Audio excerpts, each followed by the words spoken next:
Magandang gabi, Batangas. Ako po si Alvin Remo at narito ang mga balita sa Palakat Weekend News. Nangako si Mayor Beverly D. Macuja na higit na paunlarin ang agrikultura, partikular ang magmamaisan sa lungsod. Ito ang mensaheng kanyang ipinaabot sa pamamagitan ni City Agriculturist Flor Alvarez sa 20th Annual General Assembly ng Batangas City Corn Growers Association noong February 10. Binigyang diin ni Mayor na ipinagpapatuloy niya ang kanyang suporta sa nabanggit na samahan upang masiguro ang mas magandang ani at mas malaking kita ng mga ito. Hiniling din niya na maging aktibo ang mga miyembro ng BCCGA upang makahikayat pa ng mas maraming miyembro. Matatandaan na ilan sa mga suportang ipinagkaloob ng pamahalang lungsod sa mga corn growers ay ang technical assistance, seed subsidy, fuel subsidy para sa corn shelling at corn dryer at sa paghahanda ng lupang tataniman. Nananatiling ang Batangas City ang #1 corn producer sa lalawigan. Ang annual assembly ay dinaluhan ng 200 miyembro ng BCCGA.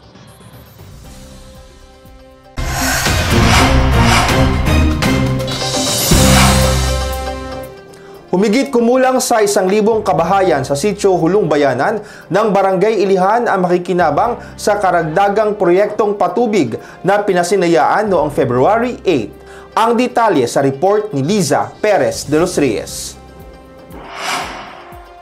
Ito ang ika-4 na waterworks and sanitation project ng naturang barangay na naglalayong makapagbigay ng dagdag na supply ng tubig sa mga residente nito.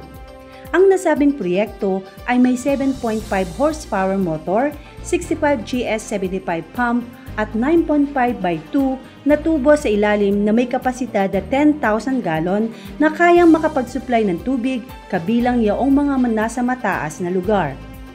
Katuwang ng pamunuan ng Ilihan Waterworks ang pamahalang lokal na nagkaloob ng technical assistance upang ito ay maisakutuparan. Nagpaabot ng taus-pusong pasasalamat ang mga residente sa malaking kaginhawahang maibibigay ng nabanggit na proyektong ito sa kanilang pang-araw-araw na pamumuhay. Nangako ang mga opisyal ng waterworks na iingatan ang proyektong nabanggit at ipatutupad ang mga alituntunin para sa mas maayos na pamamahala nito. Dumalo sa nasabing okasyon sina Mayor Beverly D. Macuja at Congressman Marvin Marino na siyang nanguna sa ribbon cutting ceremony kasama ang mga miyembro ng Team EBD at mga kawani ng City Planning and Development Office. Para sa Palakat Weekend News, Liza Perez de los Reyes, nag-uulat.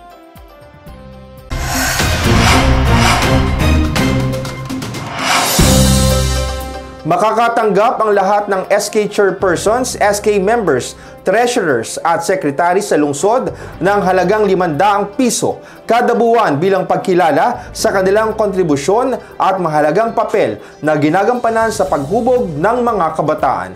Narito ang report ni Gerson Sanchez. Ito ang isinasaad ng ordinansa na may pamagat na an ordinance granting honorarium to sangguniang kabataan officials in the City of Batangas pursuant to Republic Act No. 11768 na iniakda ni SK Federation President Marcos Manuel Castillo. Ang naturang ordinansa ay naprubahan ng mga miyembro ng konseho sa regular na sesyon nito noong February 10. Ito ay matatanggap quarterly at isasama sa annual investment program ng pamahalang lungsod. Ang pagbibigay ng honorarium ay nakabatay sa attendance ng monthly meeting ng mga SK officials kung saan i-monitor ito ng Local Youth Development Office. Para sa Palakat Weekend News, Gerson Sanchez reporting.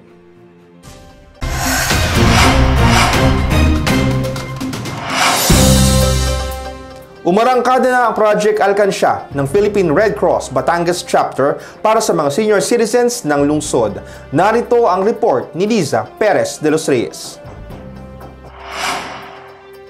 Ang naturang proyekto ay flagship project ng nabanggit na organisasyon na nakatuon sa pagsuporta sa kalusugan at kagalingan ng mga senior citizens. Ang Batangas City ang kauna-unahang local government unit na nagpatupad nito sa buong bansa. Layunin nito na mahikayat ang mga matatanda na mag-impok upang magkaroon ng kapaki-pakinabang na benepisyo na makakatulong sa kanilang mga pangangailangan. Sa proyektong ito, bibigyan sila ng tibyo o alkansya para makapag-ipon ng 500 pesos sa loob ng isang taon. Sa ilalim ng naturang programa, ang mga senior na edad na 60 hanggang 85 ay mayroong accident insurance at financial assistance para sa animal bite at iba pang sakit. Makakatanggap din ng 50,000 pesos kung sakaling bawian ng buhay at burial assistance na halagang 5,000 pesos.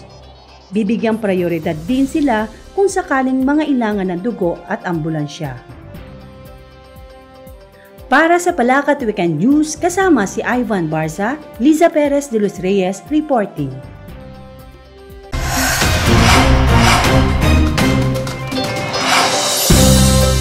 Magbabalik ang Palakat Weekend News makalipas ang ilang paalaala.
Tunay na naging espesyal ang Araw ng Mga Puso para sa 11 pares na ikinasal ni Mayor Beverly D. Macuja sa Baysanang Bayan na ginanap sa Barangay Ilihan noong February 14. Narito ang report.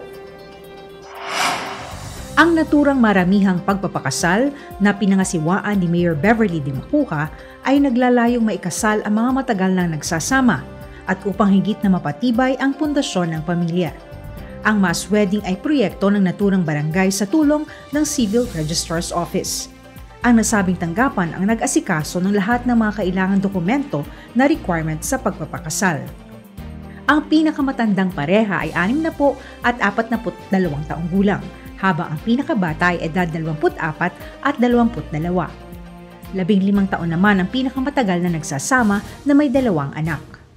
Hangad din ang nabanggit na proyekto na mabigyan ng pangalan at mapangalagaan ang kapakanan at karapatan ng kanilang mga anak. May 13 batang naging bunga ng kanilang pag-iibigan ang malilegitimize sa okasyong ito. Para sa Palakat Weekend News, Rona Andaya Contreras, reporting.